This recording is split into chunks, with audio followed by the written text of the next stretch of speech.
My name is Sarah Miller. I'm 32 years old, and I still remember the sting of refreshing my social media feed, seeing all my colleagues laughing, clinking glasses, and bonding at the annual company retreat, the one I wasn't invited to, the one they forgot to tell me about. But the real kicker? The absolute audacity of them calling me selfish a few days later, when the very system I'd poured my heart and soul into, the system they conveniently needed access to during their exclusive little getaway, suddenly wasn't available to them. Oh, the irony was so thick you could cut it with a knife. They thought they could sideline me, make me feel insignificant, and still benefit from my labor. They had no idea what was coming. They had no idea that their petty exclusion and entitled demands were about to backfire spectacularly. It all started subtly, as these things often do.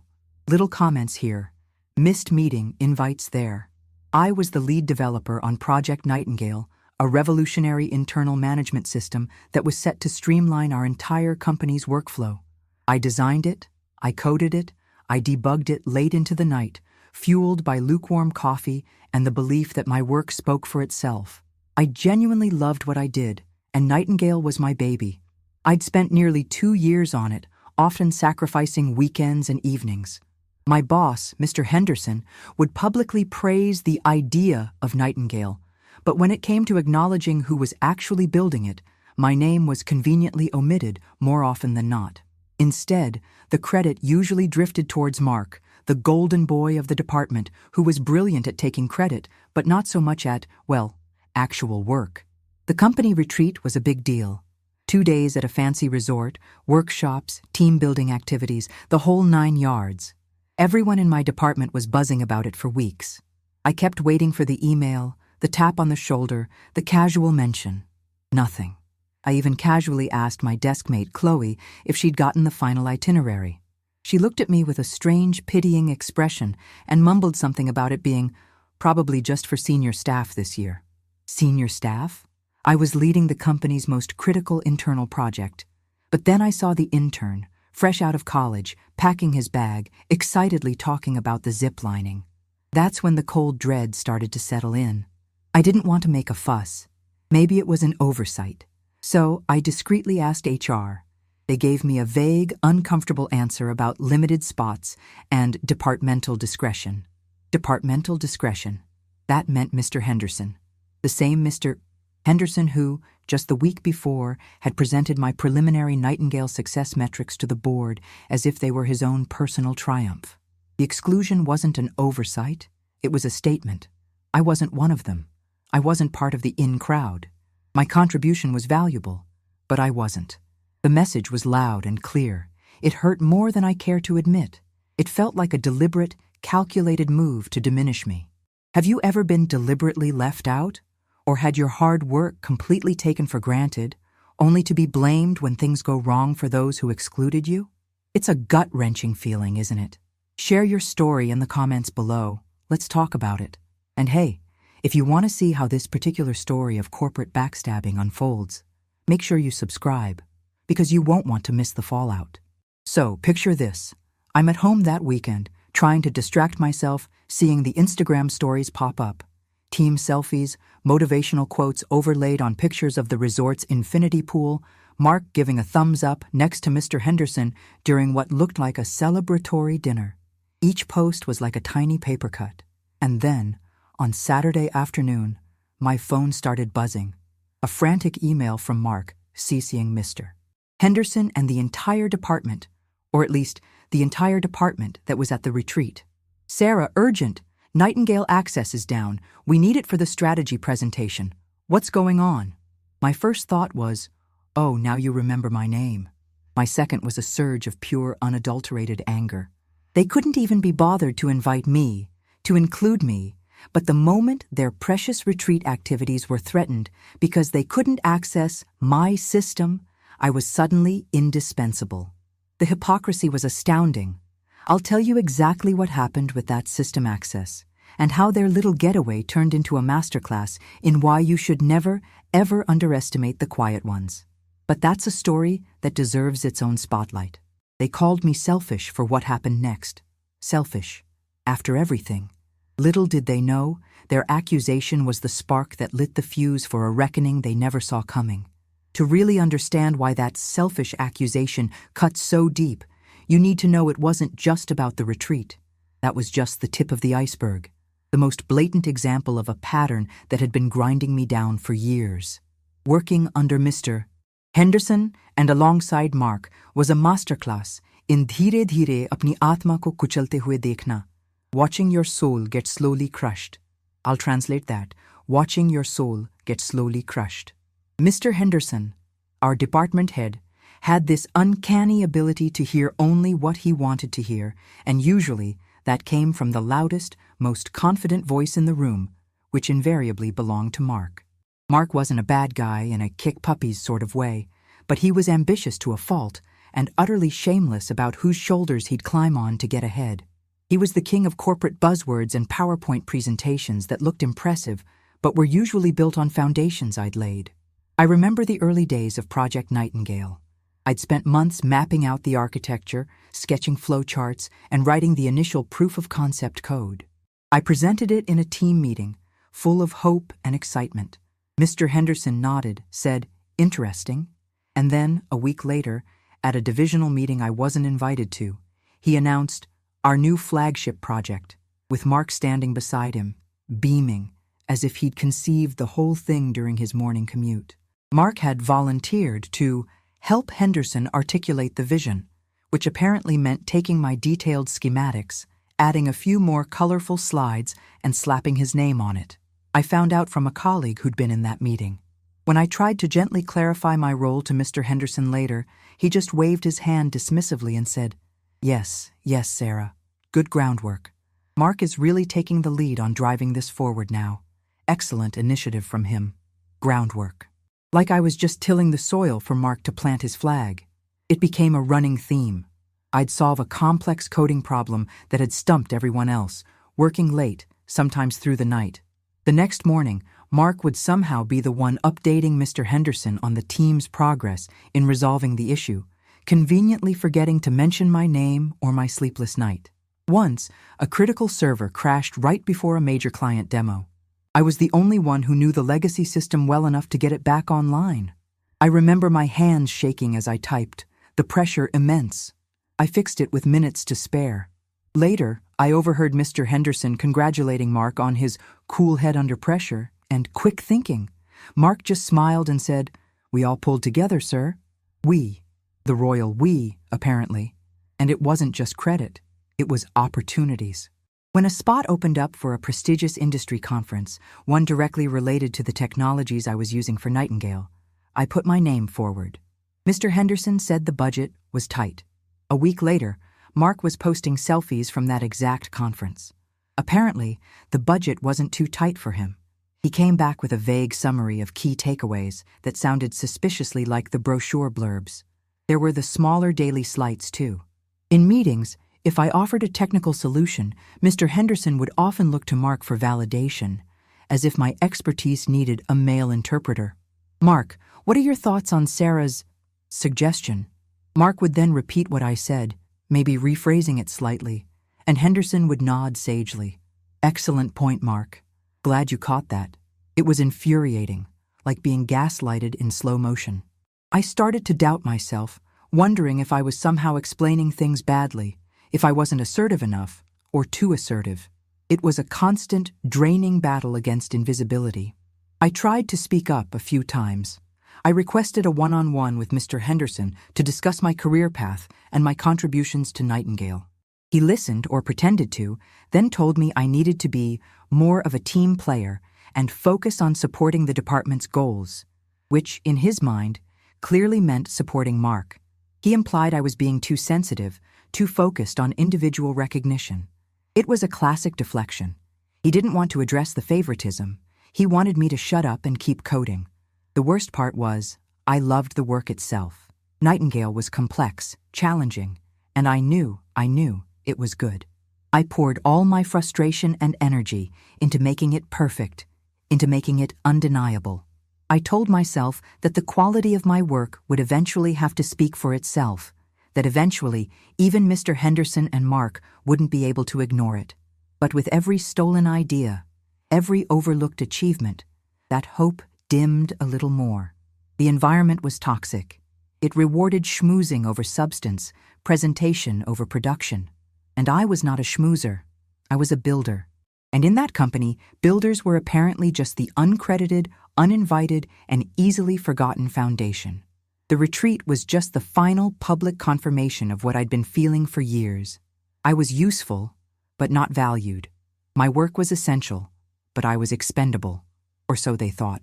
Amidst all this institutionalized ignorance and blatant favoritism, there was one person who saw what was really going on, one person who actually seemed to appreciate the hours and the intellect I was pouring into Project Nightingale. That person was Eleanor Vance, the head of operations. She wasn't in my direct reporting line, but her department was set to be one of the primary users and beneficiaries of Nightingale. Eleanor was a no-nonsense woman, probably in her late 50s, with a sharp mind and an even sharper gaze that didn't miss much. She'd been with the company for over 2 decades and had a reputation for being tough but fair.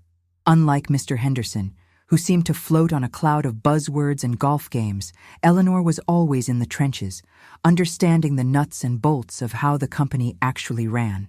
Our interactions started when I was in the deep development phase of Nightingale. She'd requested a few demos, not for a high-level overview, but for a detailed walkthrough of specific functionalities. I remember being nervous the first time I presented to her. I was so used to being dismissed or having my work reattributed that I half expected her to interrupt me and ask where Mark was. But she didn't. She listened intently, asked incredibly insightful questions, questions that showed she genuinely understood the technical complexities and the potential impact of the system. She didn't just look at the shiny interface. She wanted to know about the database architecture, the security protocols, the scalability. After one particularly grueling demo where I walked her through a complex data migration module I'd built, she just looked at me and said, "Sarah, this is exceptional work. Truly. This is going to revolutionize how we handle our internal logistics. You should be very proud." Coming from her, it felt like a lifeline. It was the first piece of genuine, informed praise I'd received for Nightingale from anyone in a senior position. I think I just blinked at her, a little stunned. I mumbled a thank you, and she just nodded, a small, almost imperceptible smile on her face. From then on, Eleanor became a quiet supporter. She couldn't directly interfere with Mr. Henderson's management of his own department, but she found ways to acknowledge my work. If she was in a larger meeting where Nightingale was being discussed, and Henderson or Mark started to gloss over the technical details or misrepresent a feature, Eleanor would often interject with a pointed question directed at me. "Sarah, perhaps you could clarify the specifics of the new inventory tracking module. I recall you mentioning a rather ingenious solution for the backlog issue." It was subtle, but it forced them to acknowledge my presence and my expertise, even if just for a moment. She also started CCing me on email chains where decisions about Nightingale's rollout were being made, emails I previously wouldn't have been privy to. It was her way of ensuring I was in the loop, that my voice wasn't completely silenced. Sometimes she'd stop by my desk, ostensibly to ask a quick question about a feature, but I sensed it was also her way of checking in, of offering a moment of professional camaraderie. We never explicitly discussed Mr. Henderson or Mark, but there was an unspoken understanding. She saw the dynamics at play. I remember once, after Mr. Henderson had particularly gallingly taken credit for a major breakthrough I'd made in reducing system latency, I was feeling incredibly deflated. Eleanor happened to walk by my cubicle. She didn't say anything about the meeting, just paused and said, "Keep building, Sarah. Good work has a way of making itself known, eventually." It wasn't much, but it was enough. It was a reminder that someone, somewhere, saw my value, even if those closest to me in the hierarchy refused to. She became my silent benchmark. When I was frustrated, when I felt like giving up, I'd think of Eleanor's quiet encouragement, her sharp questions that showed she got it. She didn't offer a magic solution to the office politics, but her recognition was a shield against the constant barrage of being undervalued. It helped me keep my head down and focus on making Nightingale not just good, but undeniable. I knew that if Nightingale was successful, A significant part of that success would be validated by Eleanor's department actually using it effectively, and her opinion carried weight, far more than Henderson's bluster or Mark's smooth talk. She was the one person who gave me a sliver of hope that competence might, just might, eventually win out. So while Mr.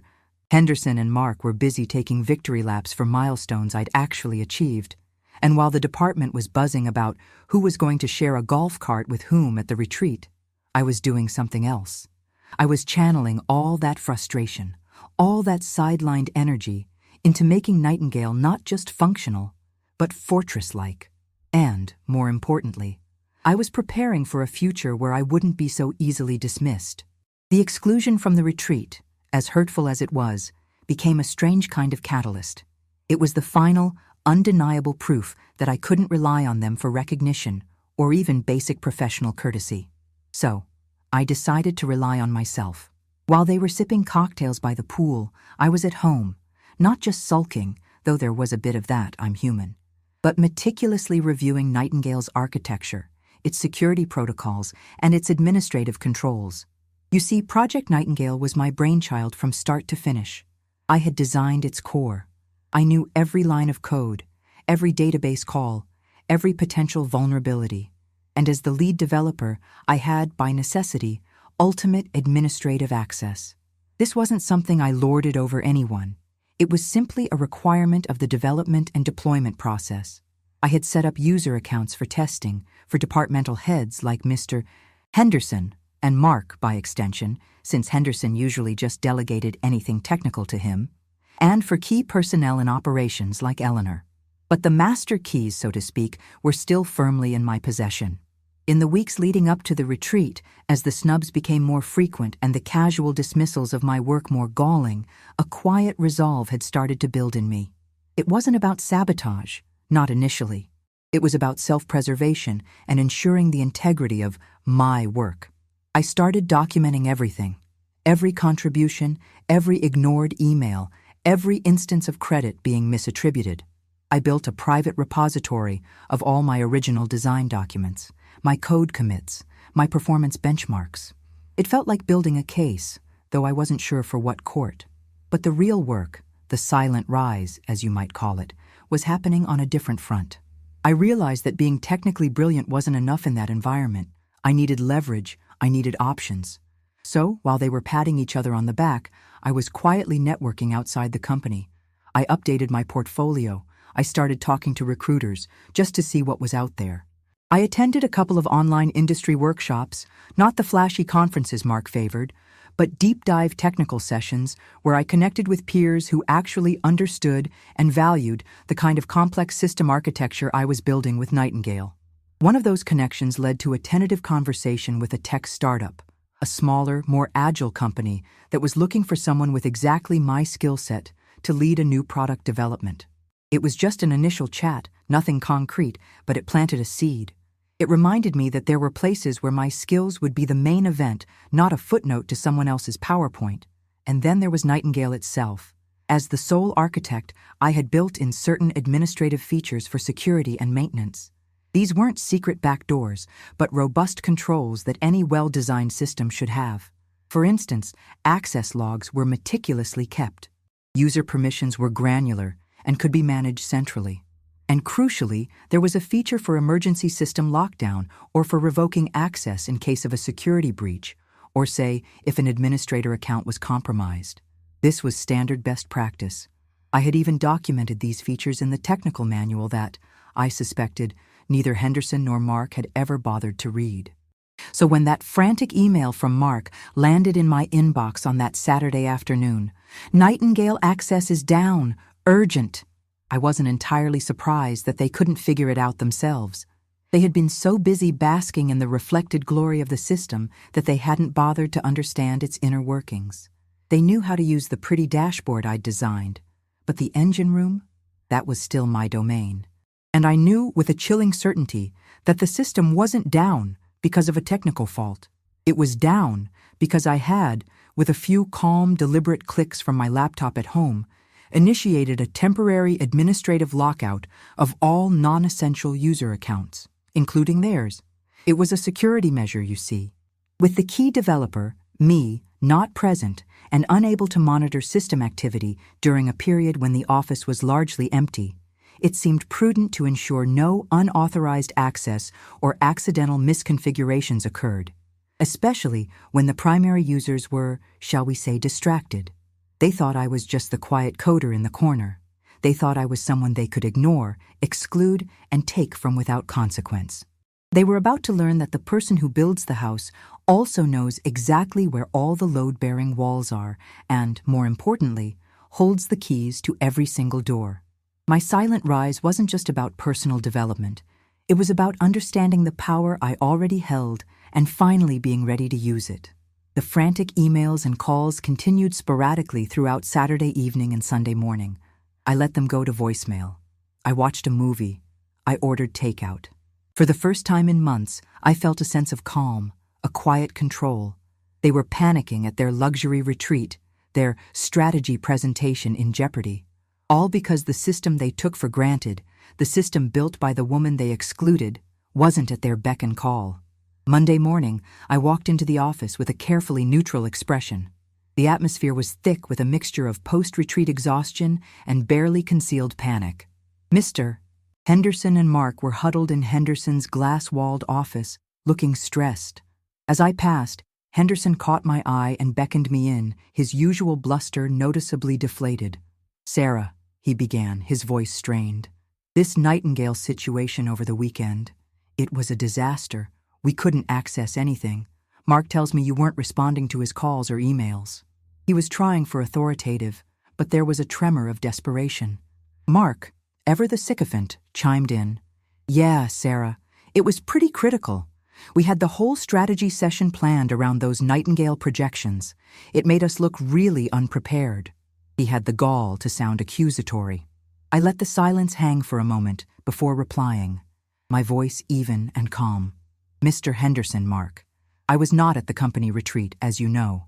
Therefore, I wasn't officially on call or expected to provide remote IT support for off-site activities I wasn't part of. As for Nightingale, I initiated a standard security protocol on Friday evening to temporarily restrict non-essential administrative access. Given that I, the primary system administrator and developer, was not present and the office was largely unattended, it was a prudent measure to prevent any unauthorized access or accidental system changes during the weekend. Henderson blinked. "Security protocol? You locked us out?" "I secured the system," I corrected gently. "A system, I might add, that contains highly sensitive company data. It's a feature I designed for exactly these kinds of situations to protect its integrity. It's all documented in the technical manual."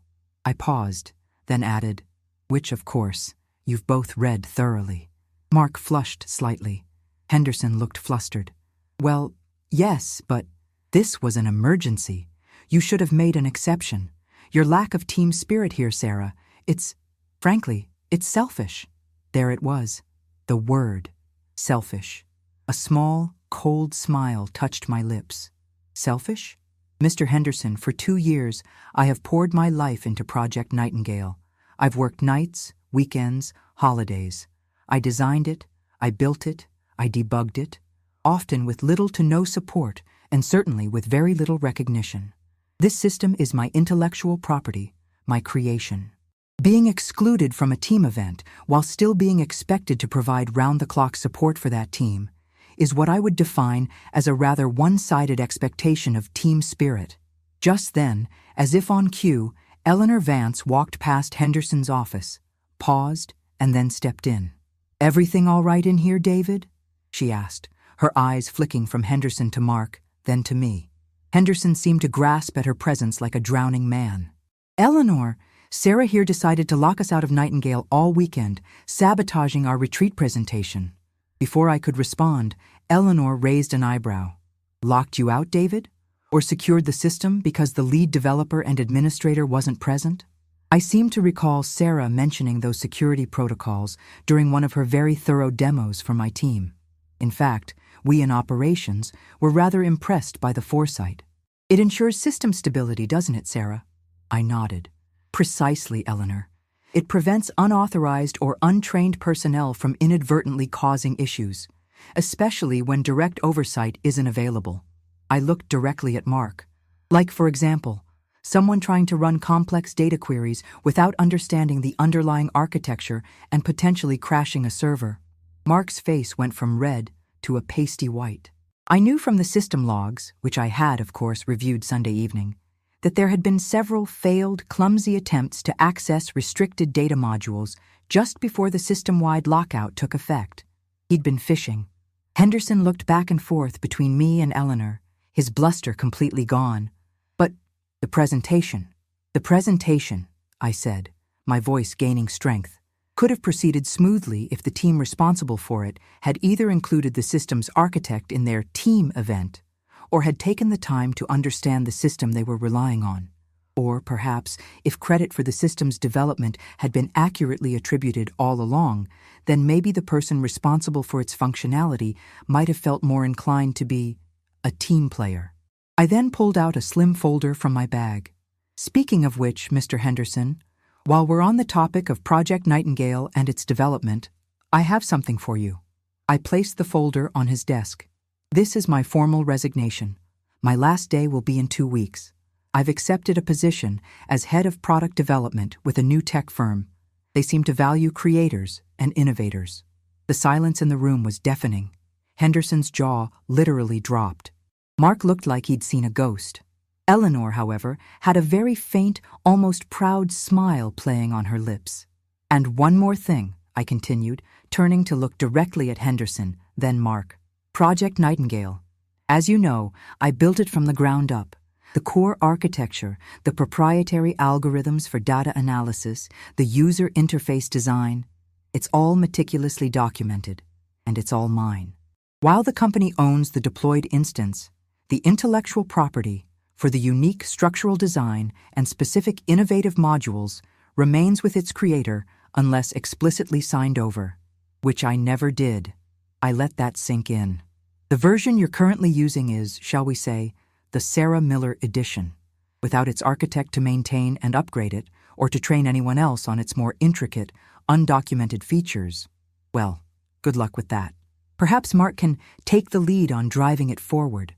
The look of utter shock and dawning horror on Henderson's and Mark's faces was more satisfying than any shouting match could ever have been. They had underestimated me. They had dismissed me. And now they were about to find out just how much they relied on the woman they had so casually cast aside. The silence was broken only by Eleanor saying, very softly, "Well played, Sarah. Well played. What would you have done in my shoes? Would you have just given them back access, or would you have made them sweat? Let me know in the comments.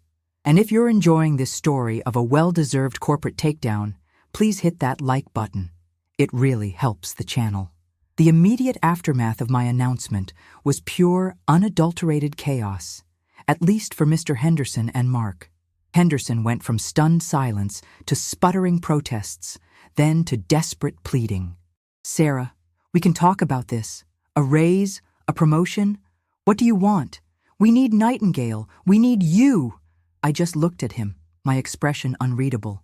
Mr. Henderson, for 2 years, what I wanted was to be treated with professional respect, to have my work acknowledged, and to be considered a valuable member of the team. Those things apparently were not on offer. My new role offers all of that, and a significant pay increase. So, no, we can't talk about this. My decision is final. Mark, true to form, tried a different tactic. He attempted an apology, or what he probably thought was an apology. "Sarah, look, if there was any misunderstanding about credit, I'm sorry. We always saw you as a key part of the team." I cut him off, not unkindly, but firmly. "Mark, with all due respect, your apologies are about 2 years too late and about 1,000 insincere actions short. Let's not pretend there was a misunderstanding. It was a consistent pattern of behavior.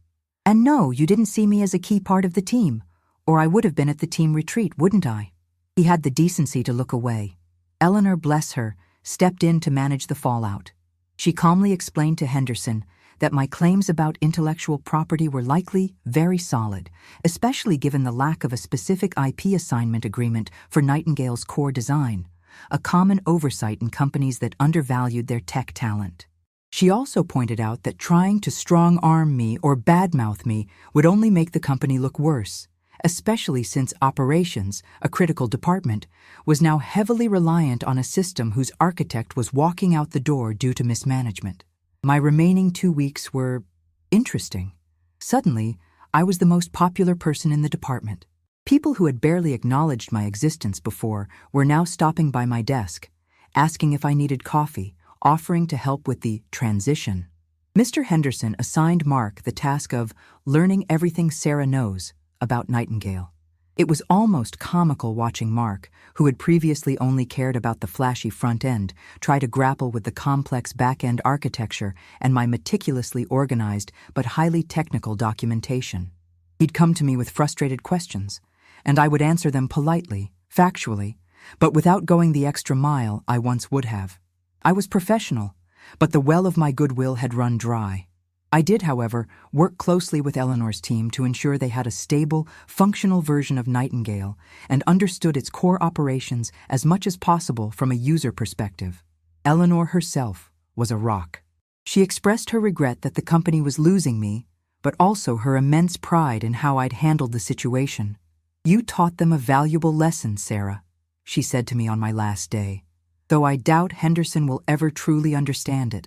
Some people only learn by crashing." Mr. Henderson made one last, desperate attempt to get me to stay, offering a title bump and a substantial bonus if I would just reconsider and sign over full IP rights to Nightingale. I politely declined. The trust was gone. The respect had never been there from his side. No amount of money could buy back my dignity or my desire to work in an environment where I was genuinely valued. The day I walked out of that office for the last time, I felt lighter than I had in years.